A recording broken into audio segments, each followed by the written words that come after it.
ఈ దినవాక్య ధ్యానాంశం. అడ్డులెన్ని వచ్చినా ముందుకే సాగిపో. ఒకానొక సమయంలో తండ్రి యుద్ధములో సైన్యాధిపతిగా ఉండేవాడు. ఆ తండ్రికి ఒక్కడే కుమారుడు. ఆ కుమారునికి యుద్ధం అంటే బహు ఇష్టం.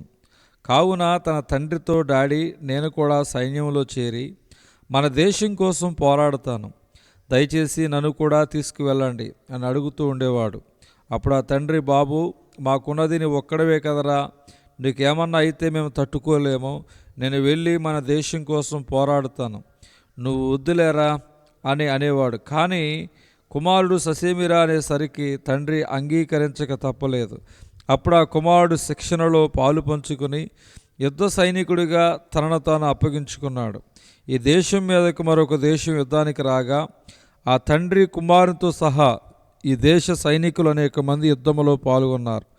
యుద్ధం ముమ్మరంగా జరుగుతున్న సమయంలో ఈ రాజ్యంలో ఉన్న సైనికులు శత్రువు యొక్క తోటాలకు బలైపోతున్నారు. అప్పుడు ఈ సైన్యాధిపతి ముందుకు దూసుకు వెళ్తూ ఉండగా తన కళ్ళ ముందే ఒక సైనికుడు కుప్పకూలిపోవటం కనిపించినప్పుడు పరుగున వెళ్ళి లేపే ప్రయత్నం చేస్తూ బోర్లా పడి ఉన్న సైనికుడిని తిప్పి చూస్తే ఆ సైనికుడు ఎవరో కాదు, తన ఒక్కగానొక్క కుమారుడే. యుద్ధభూమిలో తన ఏకైక కుమారుడు జీవోత్సవంలో పడి ఉన్నప్పుడు ఆ కుమారుడిని విడిచిపెట్టి ఆ తండ్రి ముందుకు సాగగలడంటారా? అదే సమయంలో యుద్ధభూమిలో ముందుకు వెళ్ళి శత్రువులను హతమార్చి తన దేశాన్ని రక్షించుకోవాలా? ఆ తండ్రి ఇప్పుడేం చేయాలి? ముందుకు సాగడమా లేదా కుమారుని భుజాన వేసుకుని వెనక్కి వెళ్ళడమా? ఆ సైన్యాధిపతి తన కళ్ళ ముందే శవంలా పడి ఉన్న తన కుమారుడి నుదుటి మీద ముద్దు పెట్టుకుని ముందుకే సాగిపోయాడు. కారణం, నేను పిలవబడినది ముందుకు సాగడానికే గాని ప్రేమానురాగాలకు లొంగిపోవడానికి కాదు. నన్ను నమ్మి నా రాజు నాకు ఒక ఉన్నతమైన పదవినిచ్చాడు. నాకు ఇవ్వబడిన ఉన్నతమైన బాధ్యతకు నేను న్యాయం చేకూర్చాల్సిందేనని ఆ తండ్రి ముందుకు సాగిపోయాడు. నువ్వు చేస్తున్న సేవలో, పరిచర్యలో, సంఘములో, ఉద్యోగములో, వ్యాపారములో ఆటంకాలు వస్తాయి, అభ్యంతరాలు వస్తాయి.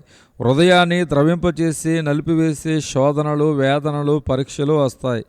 అడుగు తీసి అడుగు వేయలేని పరిస్థితులు నీ ముందర కాళ్లకు బంధాలు వేస్తాయి.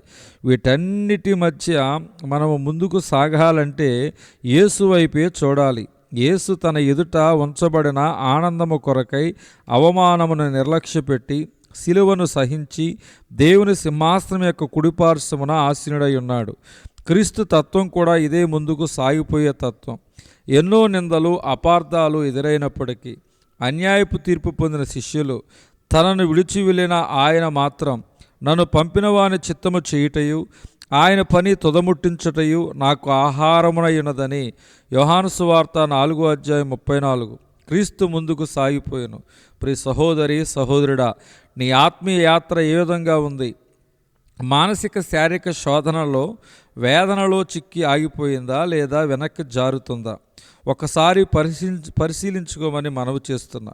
నువ్వు బైక్ మీద వెళుతున్నప్పుడు నువ్వు ఎంత స్పష్టంగా, ఎంత ఖచ్చితంగా ముందుకు చూడగలిగితే అంత క్షేమంగా త్వరగా ముందుకు వెళ్ళగలవు. కానీ నువ్వు ఇటు అటు చూసినా లేదా వెనకకు చూసినా ప్రమాదంలో పడి ప్రాణాన్ని పోగొట్టుకుంటావు. అలాగే ఆత్మీయ జీవితంలో ముందుకే చూడాలి. వెనక్కి చూస్తే లోతు భార్య వలె మరణమే. ఆత్మీయ యాత్ర కూడా ముందుకు సాగడం వంటిదే. మనము క్రీస్తును వెంబడిస్తున్న వారమైనట్లయితే మన ఆత్మీయ యాత్రలో ముందుకు కొనసాగాలి.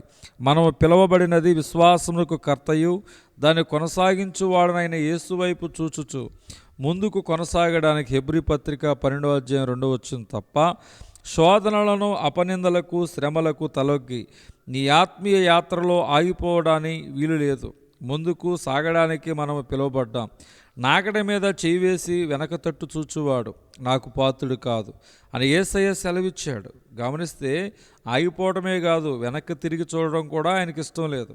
కావున లోకం వైపునకు చూడకుండా నీ మార్గములు ఎదురయ్యే ప్రతి కష్టాన్ని, నష్టాన్ని, శోధనను జయిస్తూ ముందుకే సాగిపోయేవానిగా నీ ఉండాలన్నది దేవుని యొక్క ఆశ. దేవుడి వాక్యం దేవుడు దీవించును గాక. ఆమేన్.